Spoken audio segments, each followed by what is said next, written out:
سەرێ جارێن بێ بەنداریا لێ کۆلێنەر بەدر مەلا ڕەشید کردیا مامۆستا بەدر دەم باش وەریا هەموو شتێکی تووەکە لێ کۆلینەرێکی کورد ینی ئەڤ پێرە کۆچبەریەش ڕۆژەڤایە کوردستانم تایبەتە جوانان ji بۆ چت بەگەڕێ دەما باش و تەماشەوانی منی هێژاتەوە سوپاسیاوەتکمش بۆ دەرفەتان بڕاستی وەکەم زانن کە ینی شەڕێ سووریێنێک ئانا هەیە بووی کەتی ساڵا خۆنی 11 هەنکی نێزی 12 ساڵا دەبێ ئەف شەڕێ هەن بێ چارەسەریەکی سیاسی مای هەیە ئانا نێزی 12 ساڵە ئەوایەژیش خۆ پێشەڕۆژە ئینسانە تەوان پێشە چاوێوانە ڕشکری ینی نەخویایی وەختی گەمبێنی جە سەر تایبەتیە هەرێمامە ئەمزانن باژارێ کوردینی سەرەکە حیات 1018 جی تی شەڕێ مەزنی دژوار بخۆ باژارە هەندرێ باژارە بخۆنە دیتەبوو بەیکیش پێوی باژارێ حەسێکی بەیکی هەنێک ینی هەنێکی حیسار هاتوبوو کردن یا وەک ئالت سەرتەواهیە سووری لێ شەڕێ ئێ مەزنی هەندرێ باژارە ئەو قەیسی نەبوو لێدەکێ وەک تەعانی زمانجی دەرەفۆڕاخۆنی پێشی ئاخافتنا خۆ ڕۆلێکی گەلێکی مەزن هەبوو وەختێک عسکەریە نەچاری هاتکردن و وەختێک مثلا ئاخوەندنێ هات گوهردن و وەکی دژی شەڕن چێبوون شەڕێ ئێگد باژار نادێنە باژارێ ئێگەم دوێت باژارێ پرانیاوە عەرەب بن يعني من بجي ورقاية ودير الزوري وإريوين هان وقتی گمانات تبع چیبون خورد جی و مالبات جی يعني قبلي 10 سال عمري بي 10 سال بو انا بوي 20 سال و پیش رو جاوینا قلت کی نزل عليه مالبات بتواهي ايجا تد فكرن خوش برم مرو انا لي بنر نفشي قبلي 8 سال سوري درت كتن جوان لأنا وقتی 8 سال اجبري 5 سال او بيفده مالباتي هورك يعني عائله هورك يعني دردك من بابك وجنو ميرو 2 زاروك وان 3 زاروك وان بيان 11 سالي ما قالك جياب هيستي خليك زاروك خوني 12 سالی و 13 سالی دشینن ئەوروپایش بۆ کە کارە بنۆخە دیسا بشینن دووانە ئەوایاژی دەردەخک گمالباتێ بچووک یعنی ئێگهینا ئەمریوانە باب و دێت نێڤەرە 30 سالی دەنێ ئەواناژی بەرێ خۆیان ئیجا بە هەژمارێکی مەزندانە ئەوروپاش بەرگە ئەوانە دیت چارەسەریەکی سیاسیتنە وەکی ئێدژی تایبەتی سەبەبێ ئێ هەرێمامەنی هەنێ دەسەڵاتداریە پێ ئێدێ حەیەهانە گابنا داوێژ گابنی عسکەرینی ئاوێتن و گابنی ڕێبەریتیە ئاوێتن عالیە خوێندنێ دەبێت عالیە حیات عالیە زیراعەتێ دەبێت چاندنیە دەبێت هەمە عالیات ئاوێتن گابنی پێشەڕۆژیا خەلکێل پەرچاوێوانە گەلێکی ڕەشکری ئەف سەدەمێ هەن تەباهی وەختێک تێن جواندن و وەختێک ئاخافتن و گفتوگۆتێن گوتن لەسەر ڕەوشا سووری ترکی و سووری هەب بکن سووری بەگەر ڕێژیمە ئەسەد بەگەرە هەرێمێ یا تەسلیمی بێکردن و ئەف مەترسیە هەن تر خەلکێ تدخن مطالعەیەکی مەزند یعنی الجەموانە و بەرێ خۆرتا و خەلکێ بدێ ینی وەک ئانا کوچبەریە گانا چێت بێ یا و یەکە ینی هینا دەوام بکو مەسترژی ببێ باشە مامۆستا بەدر بێ دەرێ ینی ئەنجامن وێ کۆچبەریە بتایبەتی کو دەبخوا ئاماژە پێ کرد مالباتێن بچووکێک و ژێباب و دێ و زارۆکەکە دە زارۆکە پێکتێ وێ لەسەر پێشەڕۆژە ڕۆژەڤای کوردستانی بچڕەنگی بێ و ئەنجام باندۆراوێ بچڕەنگی بێ ینی پشتی چەند ساڵی دن ڕۆژەڤای کوردستانی چ تێدە نامێنێ يعني اجبر چم معاني السر بينا ولو اسبراسيم اخرين اجبر تشتكي فر جرينج اوايا وقت يمروا لي منار بري اي خلكي نشي بري 10 سال دركت انه وقت ما جو خلكي بكي جواني نزوجيبون وانا هات تليبنا انا قال لك وقت بيجي حالي يعني روشي زواجا قتشيت من خورتي يشوفون اوروباي وانا شوي كتشكن جندري روش اباد زوجين ابايا دیسا جی گریدان کو بولاتي واچێت کرد هیچ بەگەرن هەرن وەرن ئەفتشتێ ولۆ چێت کرد لێ بنەڕێ ئاواهەیە گەلێک باژارێ کوردی دچێبوو گت مەسەند قامشلۆت باژارن دەدە ئاواهی تەقیە یعنی وێلە چێبوون ئەف چێبوون ئەژی گەلێک جێ يعني يا بريق كتن هريميد يا بريق خلكي الأوروبا شفردان هبو هيبيك الجمعة هبو قبقر لأنا وقتي كنت بحسب مال باتي بشوك دكي ایک زاروکی وادنا در 10 ساله دبن حیا 17 ساله و 18 ساله اوانات نار قال لك خلكي وقتي قد اخر بنيات يعني صدمه دينن جبيناري قد بيجن زاروكي مهرنا عسكريه يا بيخندن بمين ابتشتي وصا فتجبروا لي ابنفشي انا قام بيجن عمري وينا جده حياه 15 ساله وتبلو باو دي اجهري مبرابن أبايا يعني براستي مترسيه كي برمزن السر مثلا ديموغرافيا كردي ورتشيدك هريمي اجبرق خلكي وقت يمرو بحثا انا يكي جوان بك او جوان بسري وقتين يفتشو باوروبا بلكي بقرنا مالباتا خو وقت روشا سياسي لهري مي بچکی ساز به وگره داخوازیاوی هستی وینا بگرین لوقتی آن بحث بابکی دک بابو دیکی گزارو که وانا 12 سالی نه 13 سالی نه و هر اروپایی دست خوندنی بکنید هندری ورد ببینن ایت کبل سیستم آورد دست بکن هر جامعات و یونیورسیتی و دبستان و بانات تواهی وقتی تدین برچاو خو بیچ مالبات ابي بچوکی درد کبن وگرا وانا یا حیا وگرا بلکی بزیارت یجی یعنی بس سردان یجی بلکی بتشتکی نيكرن أباياجي بديتشتغل جمع تشيكن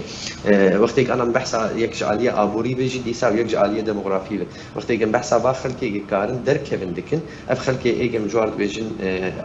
داهاتنا واني برا أورتين إني ريني أبانا إيج كارن بكن بري با إنسان أشخا أو خلكي هان بري تعدكي بر مازن خوارن دشريس وقتی أنا أب إنسان جور درد كابن دنفش الجمد مينن نفشكي زنجينة قالكي زنجينة ونفشكي قالكي فقير أب نفشي فقير جي بري أب نفشي فقير نكار يعني بكاري خندنا زاروكي خراب بكاري واني تندرستية بخوش قرابت فاجبر ولو الجمع كردي قد روج آباد بمينن يعني مختمرو الهجمارة ما ظن دنار بلكي إنسان نا أو قيسي رشة بس وقتي قلت لي بنار تبهرقلي لي بنار ناس بقي خلكي مني إيه لاوازي الور بمينن يعني خلكي مني إيه لاواز من الاشياء تشي وقت بي اختيار تشي هالبجارتن بي بيشيا وانا مجبور قبول بكن اجبر ند عالية ابوري دخورتن ند عالية خندني وادجي انسان امني خورت ورد مينه ابايا براستي ترسيه كي قلكي مزنج بري خلكي انسان بس يعني باشا ما مستبدر الفيدر يعني اگرم بيجن اف حمو كرد شمال باتين بچوك و کوچبر بونه چه جوان کوچبر بونه یعنی اگر هر روز که روزا وگرن بو روزا وای کردستان باندور کوان رول کوان هبه د جواک روزا وای کردستان دیانجی بروواجی و چنده ایدی هزرا وگرن کن يعني مرو نكار بيدك قال لك بأكدين بكاي تشي بالسربانا السربان الباتا بس يعني الكور ناب دولتي تجي لكورينيا قتشيد من السر بنابرا او السر كوچبريه بهتري الصديق حفتي شي بلكي فنجر يعني شفا خلكا بلكي قروشكي سوري برخوش وهريم آوا ببن وريجيم ويدكي قهرتن انت تشي ببن او قهرتن هان به الانسان ويدكي تفجرن لي وقتي بحسب كي روشا هان بيساز كرن بوك انا تشتاق البرشا بما وريجيما ابهان اب اسد خبر قريات السلاداريا بي دولو بمين بي اعتراف بي كرن ياق او انا كسيل هفدو بكن ابا بي دري بقر البيشا بيحتري يعني